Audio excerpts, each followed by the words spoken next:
I know. Boy. Chris wants a boy. I hope it's a boy for him. It'll make him happy. This is Shannon Watts.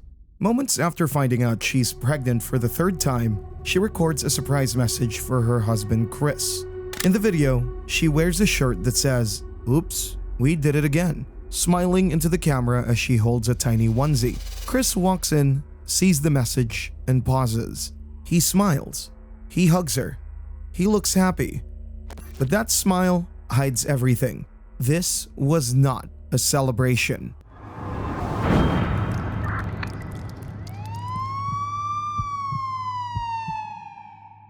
On August 13th, 2018, Nicole Atkinson, a close friend of Shannon Watts, dials 911. Hi, Stacey. My name's Nicole, and I'm calling because I'm concerned about a friend of mine.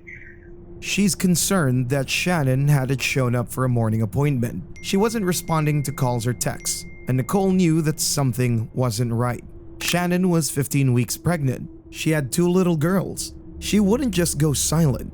Not like this. Within minutes, police arrive at her house in Frederick, Colorado. How you guys doing? What's that? You remember me? Yeah. How you been? Hi. You're Nicole? Yes. Okay. What's going on? So my friend, we were out of town for a business trip this weekend. All right. And I dropped her off at 2 o'clock this morning. She's 15 weeks pregnant. She wasn't feeling well, and she had a doctor's appointment this morning at 9, and I told her to let me know if she needed me to take her. She's got 2 little girls. Nicole was the last person to see Shannon alive. She had driven Shannon home from a late-night business trip. They hugged goodbye in the driveway. Shannon went inside, and that was the last time anyone saw her. Now, her phone is off. Her car is still parked in the garage. And inside, her shoes, the pair she wore every single day, are still by the front door. It doesn't look like someone left this house. It looks like something is wrong. Nicole discloses more details. She was very distraught over the weekend, wasn't eating normally or drinking, and we kept trying to force it on her because she's pregnant. Her husband and her supposedly are separating, but she didn't know this. She thought they were just having issues. He disclosed that to me today. Okay. Because I called him and I was like, have you talked or heard from Shanann since she left for work this morning? Because I can't get a hold of her. I've called, I've texted. Her car's in the garage. Her shoes she wears every single day are by the front door. She only has one vehicle? She tells the officer that Shannon didn't even know Chris was planning to leave her. She thought they were just going through a rough patch. But when Nicole called Chris that morning, he didn't seem concerned. He said Shannon probably took the kids to a friend's house. Then, just as the officer starts walking around the home, Do you mind calling him and seeing if we can get a passcode to this and get me permission to go in? the officer gets Chris on the phone and asks if he knows where his wife and children are. He says he doesn't, but that he'll be home in 5 minutes. A few minutes later, Chris arrives. He shakes the officer's hand. He's calm. Too calm. But here's what's strange. Chris walks straight to Shannon's car in the garage. He opens doors, leans in, searches around, like he's looking for something specific. Then, he slips into the house through the garage door and it closes behind him. For just over a minute, he's alone inside. No officer, no Nicole. When he finally opens the front door, he's smiling. Inside, Nicole spots Shannon's phone on the couch, unlocked, right there in the open. Her phone's here? Her phone's here. Does she work? Yeah, she works from home. Oh, from home? She works, this is her lifeline. And here it was. The difference is impossible to miss. Nicole is clearly panicked, but Chris, he's just standing there, quiet, almost casual. Do you guys have any kind of issues, marital issues, or We're going through separation. you are? Do you guys filed yet or anything, or just talking about No, we're gonna sell the house and do a separation. it? She tell you anything about leaving, moving out? Not moving out. I mean, the last time I talked to her was this morning. She said she was gonna take the kids to a friend's house, and she asked where she was gonna be. And then I've texted her today. I've never heard anything. But cars here. Right. Here. Unless somebody came and picked her up. But the people that I know. Then something catches the officer's attention. The bedroom. No sheets, no blankets, just a bare mattress. All the bedding is piled on the floor, and in the kitchen trash, pillowcases and the top sheet. But the fitted sheet, the one that covers the mattress, it's missing. Chris has an explanation ready. Chris tells the officer Shannon liked to wash the sheets after a trip. He says she didn't like the smell from the airport. But there's one thing that doesn't sit right. The whole house is locked from the inside. All doors, all windows. If Shannon and the kids left, they could have only gone out through the garage. And that's when they get their first real break. While officers are still inside the Watts home, they get a potential lead. The neighbor next door has a surveillance camera pointed directly at the driveway. It might have caught something important, so they head over, and Chris goes with them. At the same time, Detective Dave Baumhover, the lead and only detective in the Frederick Police Department, is officially called in. So they head over. My detective just showed up, so he'll probably want to talk to you. He'd probably, like I said, he might have you call at the bank and see if there's any kind of activity. Because if there was any sort of action out there, His camera's I would have got it. Like Right. we had issues the other week. Chris stands there, quiet, watching. But when the video starts playing, he tenses. And there it is. Chris's truck, backing into the garage at 5:17 a.m. No Shannon, no kids, no one else. Just Chris. When people were stealing stuff out of like garages and stuff like that, and I had parked my truck I up had here. to park right here. Yeah. So someone, See if I could anything see where happened. someone tried to jimmy with a flathead screwdriver over there, and it was just like, But if any action would have happened, any cars or anything left your house, I would if have it would have been like right in that area, they should have picked me. Oh, it'll pick up anything coming down the street this way. There was that tree there too? Oh, yeah. Okay. Watch, I'll show you. Notice something? No one asked what he was doing, but suddenly, Chris is explaining everything. Coolers, water, tools. Too much detail, too fast. After they finish watching, Chris leaves quickly. The officer stays back to get the neighbor's final thoughts. All right, appreciate your time. Thanks. Hopefully something comes up here.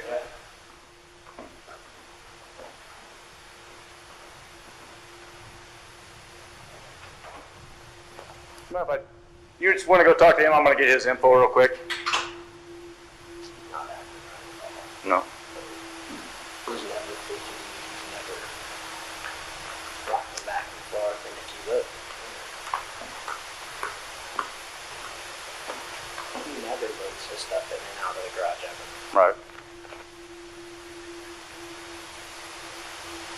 And it doesn't look like he came from right here. It looks like he came from down the street. And then the other thing that doesn't make sense is why would he pull past this part? You can see him pull past.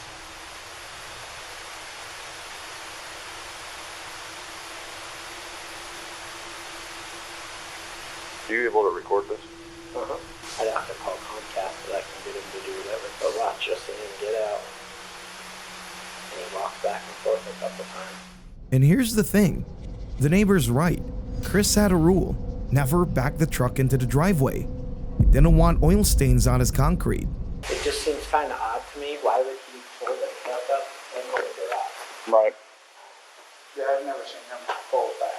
I've never seen him. If he loads his stuff, he normally just walks back and forth because I get him on camera. What does he usually load up?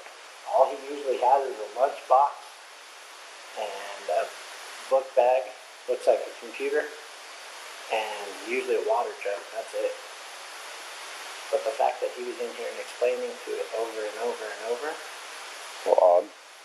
he doesn't look worried. He looks like he's trying to cover his tracks. You know what I'm saying? Right. And if he's loading his stuff, why isn't he walking back and forth? But I can't see what he's doing in the back of the truck because he pulled into the garage. Yeah. And he knows my camera's there. Any other neighbors have cameras around here, you know? I'm sure a bunch of them do, but not that I know of. Okay. You guys look around. Hey, I'll look at it. Yeah, I'll do a search here in a minute. all these Fords kept coming up missing, so we moved in here. I put this in. And like you said, someone was breaking into it. He said that someone was breaking into his toolboxes of his truck. So I told him he could park his truck out there in case they saw something. And at that moment, everything clicks. Chris isn't acting like a worried husband. He's acting like someone who knows exactly what happened and needs to stay one step ahead of the story. August 14th, 2018. It's been 1 day since Shannon, Bella, and Celeste were reported missing. The FBI and Colorado Bureau of Investigation are now involved. Search dogs sweep the house. Police go room to room. And Chris Watts, he's outside, talking to reporters. Right now, it's just like, if she's vanished, like, I want her back so bad. I want those kids back so bad. From the start, something feels off. Psychologists would later point out he's smiling, maybe even laughing. For a man with a missing pregnant wife and 2 young daughters, Chris looks strangely calm. That night, Chris is called to the police station. FBI Special Agent Graham Coder sits down with him. This is where the mask starts to slip. She always loved those shoes. Bella. She always wore some flip-flops. She always will. She loved that dress. She loved those flip-flops. She was a girly girl. Did he catch that? Chris is talking about his family in past tense, but they're supposed to be missing, not dead. You mentioned that there was a hard conversation the two of you had about separation, your marriage and separation. Now that you've had a little bit of time to think, looking back on that conversation. Now, we're getting somewhere. Chris admits they were having problems. He says Shannon needed space. Then comes the question, the one that shifts everything. But after today, like with the onslaught of all the cars, all the police cars, all the news, all the K-9 units, it's making me lean the other direction about someone took her. Starting to think. After 24 hours of his pregnant wife being missing, he's just now considering she might be in danger. Then Agent Coder asks the question that changes everything. So I need to ask you about your marriage and infidelity. Okay, tell me about it. I have never cheated on my wife. Okay. And I fully suspect she has never done that to me. Oh, okay. Like, she's always been a trustworthy person. I've always been a trustworthy person. I fully expect if we ever thought about straying another way, that we would tell each other before it happened. I think that sounds ridiculous. Okay. Because in the history of the earth, nobody ever does that. Okay. What Chris didn't know, detectives were already aware of the affair. They suspect that there's some infidelity angle here. That morning, the head of security at his job told police about some emails between Chris and a coworker, and soon after, that coworker came forward herself. Her name was Nicole Kessinger, but then she saw the news. Shannon was pregnant, and Chris never told her that. This shocked me just as much as I think it shocked the rest of the world. Now, she wasn't just upset, she was scared. While Chris sat at the station pretending like nothing was wrong, police were already putting the pieces together, and Chris was looking confident, so detectives asked, "Would you take a polygraph?" Chris says yes without hesitation. Either he's innocent or he thinks he can beat the test. It's late. After nearly 4 hours of questioning, police let him go home. But the next morning, August 15th, he's back at the station for the test. CBI agent Tammy Lee is running the polygraph. Before they start, she gives him one last chance. She tells him that if there's anything he left out earlier, now's the time to come clean, but Chris just nods. There's actually only 2 ways you can fail a polygraph, okay? The first way would be if you fail to follow my instructions. I'm going to give you a lot of instructions today about how to sit still, how to answer questions, things like that. So if you fail to follow those instructions, you will not pass today's test, okay? The second way would be if you choose to lie to me today. You know, if you did have something to do with their disappearance, it would be really stupid for you to come in and take a polygraph today. Chris says nothing, and the test begins. Before the test begins, Agent Tammy Lee runs Chris through a baseline check. She asks him to lie on purpose so they can see how his body reacts. So, you obviously are a really bad liar. That's a good thing, Tammy tells him. It means his body knows when he's lying, and it reacts clearly. Then, the real questions begin. Tammy asks, Do you know where Shannon is now? No. The machine measures his heart rate, his breathing, his sweat, every physiological response to stress. And Chris Watts, he's failing badly. When the test ends, Agent Lee doesn't waste time. It's completely clear that you were not honest during the testing, and I think you already know that. You did not pass the polygraph test. Okay. Okay, so now we need to talk about what actually happened. And I feel like you're probably ready to do that. I didn't lie to you on that polygraph, I promise. Chris, I know. Chris, stop. It's time. Just I'm- stop for a minute. Take a deep breath. I want you to take a deep breath right now. There's a reason you feel sick to your stomach. And when people hold stuff inside, it makes you physically ill. And I can just tell on your face, I could tell from the second you walked in that you were wanting to just come clean and just be done with this. And I appreciate that because you knew sitting down in that chair that you weren't going to pass today. And you knew I was going to find out because I told you that. And then you continued to stay knowing that you could, at the end, say, you know what? I just need to get this off my chest. Like, I just need to tell you what happened. We're not here to play games. We're not here to do any of that with you. We just want to know what happened. So can you start from the beginning and tell us what happened? Everything that I have told you, I did not lie on this polygraph. I don't know how much I could tell you right now, like, I did not. Yeah, it's not I know. even an option right now I know. because you did not pass the polygraph, so I know you were being deceptive, so that's not even an issue right now. The issue right now is what happened to Shanann, Bella, and Celeste. That's the issue right now. Okay. Okay, so let's talk about that. I've- I know you want to tell us. I can see it in your face. Chris quietly nods. He doesn't argue, but still, he says he didn't lie. Detective Tammy Lee has been watching Chris closely, and now she tries a new approach.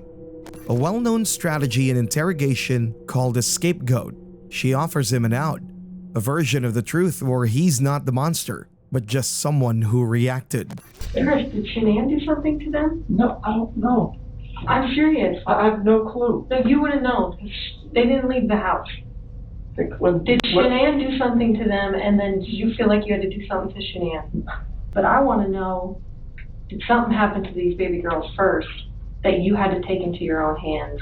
Chris doesn't say yes, but he doesn't deny it either. He starts to break down. Emotion creeps in, but still, no confession. So Detective Lee tries one last door. It's a tactic, but it's also a gamble. With Chris eager to talk to his dad who came here to support him, the agents know the risk. Ronnie might tell Chris to get a lawyer. It could all shut down. But they take the risk because Chris trusts him, and right now, they need that trust to crack this open. It's polygraph. Failed it. There's Too much emotions. Chris doesn't deny it anymore. He sits with his dad, the one person he trusts, and he breaks. I want to protect her. You don't want to protect her. She hurt him. And It's the very scenario investigators suggested earlier, that maybe Shannon had done something and Chris had reacted. Now, Chris grabs onto the story like a lifeline. But to detectives, it's a cover, a deflection. They believe he was just using the excuse they offered. The priority now, find the bodies. Chris, help us work through this with you, okay? Chris says they're all out there. Shannon, Bella, Celeste. But he won't say where. He won't even let a coworker go look. It's the first time in hours he's shown any real emotion. Not when talking about the girls. Not when talking about Shannon. But now, he's scared of what people will think. Of what this will do to his image. Even now, he's more worried about judgment than the truth. Meanwhile, Ronnie Watts now asked for a separate interview about his son's character. He started with, Chris is a good boy. He'd never hurt those girls. So you think that she has a controlling personality? Very controlling. Okay. Otherwise, if she's like a narcissist and something else she calls it, she got to get rid of other names when she uses them. That's not says she has a narcissist personality when she's in. Sometimes I'll be too bipolar. It says she goes from 0 to 100 in 2 seconds. I mean, it's totally. Would you say she's volatile, or she can get angry quickly? Well, I never seen that side of her, but every time I seen that in my wife, my wife said she was screaming at her. Ronnie starts building the defense, not for his son's actions, but for his character, blaming Shannon, painting her as erratic, unstable, manipulative. After speaking with Ronnie, the agents return to Chris, but this time, they're holding more than just questions. It's a photo, aerial footage taken earlier that day at Survey 319, the oil site Chris drove to the morning his family disappeared. Thanks to GPS data from his work truck, police had already started searching the site, and they found something: freshly disturbed soil, a shallow grave, and the missing fitted sheet from their bed. Presented with the image, Chris doesn't say much, just nods. Whereabouts? The Shanann and the girls. Shanann right there. The S for Shanann. Okay. And where are the girls at? Here. In these? So how did you dig this out? I'm assuming that's under dirt. How did you dig that? So I show all of my truck still with it. So it sounds like, it feels like to me, now we know pretty well how to go get them. Is there anything else we need to know? They place the drone image in front of him, and Chris begins to mark it, not with words, but with letters. S for Shannon, B for Bella, and C for Cece. He had placed their tiny bodies inside 2 massive tanks of crude oil. Toxic, dangerous, sealed tight. Even trained engineers would only survive minutes inside. The agents push for more details. They want to know how this all happened. Chris says he told Shannon he wanted to separate, went downstairs, came back up, and saw Bella's lifeless body on the baby monitor, and then saw Shannon over Cece. It's the same story they offered him earlier, almost word for word. Only now, he's repeating it like it's his own, but the timeline doesn't fit. The logic doesn't make sense. The agents don't buy it. Chris admits to killing Shannon, but insists he didn't hurt the girls.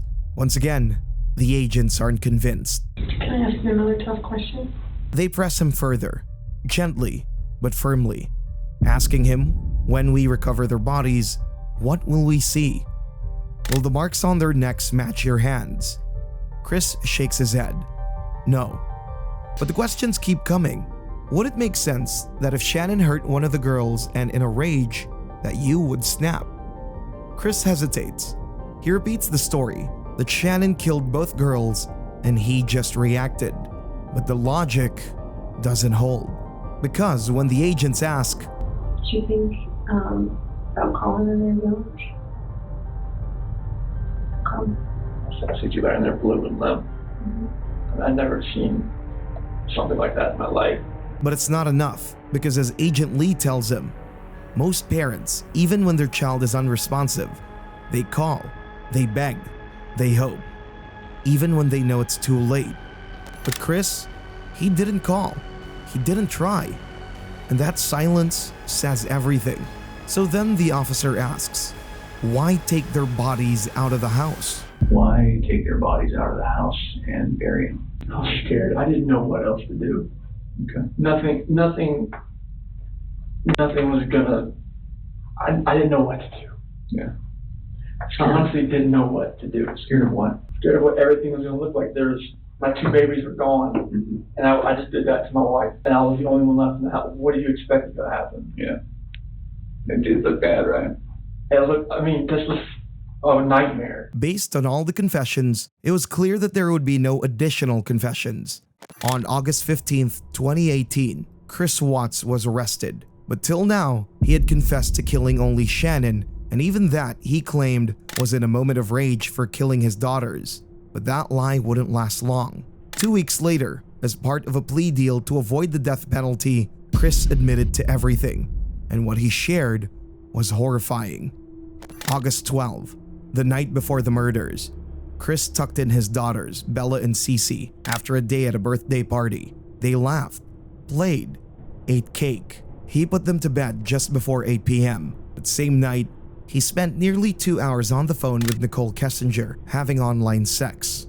Later, in letters from prison, Chris would admit he had been planning the murders for weeks.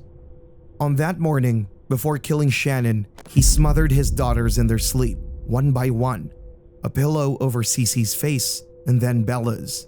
Then he returned to the bedroom, where Shannon was still asleep. He told her about the affair, said he wanted to separate. She was upset. She told him he'd never see the girls again. Then he strangled her. He said she looked back at him and he thought about stopping, but he didn't. According to Chris, he wrapped Shannon's body in a sheet. That's when Bella and Cece walked into the room. "What's wrong with mommy?" they asked. He failed to kill his daughters. He didn't answer. He dragged Shannon's body down the stairs. The girls followed, clutching their blankets and stuffed animals. Chris loaded Shannon's body into the truck. He loaded all three into the truck. No car seats, just silence. Then he drove to the oil field. Once there, he killed Cece first, used her blanket, then climbed the metal stairs and dropped her into a storage tank. Bella had seen it. She asked, "Are you going to do the same to me?" Chris said he couldn't remember how he answered, but he knew what he was about to do. Bella fought, bit through her tongue, tore the inside of her mouth. But she was just a child. She couldn't stop him. He smothered her too, then forced her body through the small 8-inch opening of another oil tank. Finally, he dug a shallow grave for Shannon, dropped her in, covered it with dirt, and then he left. Later, Chris would say, "I felt nothing. Not guilt, not sadness, just free. I felt like I could kill anything and be justified." But when the officer asked why he did it, it was because he wanted a new life with Nicole Kessinger. No drama, no divorce, no custody battles. Today, Chris Watts is serving 5 life sentences without the possibility of parole, 1 for each life he ended, just because he wanted to start over. And to do that, he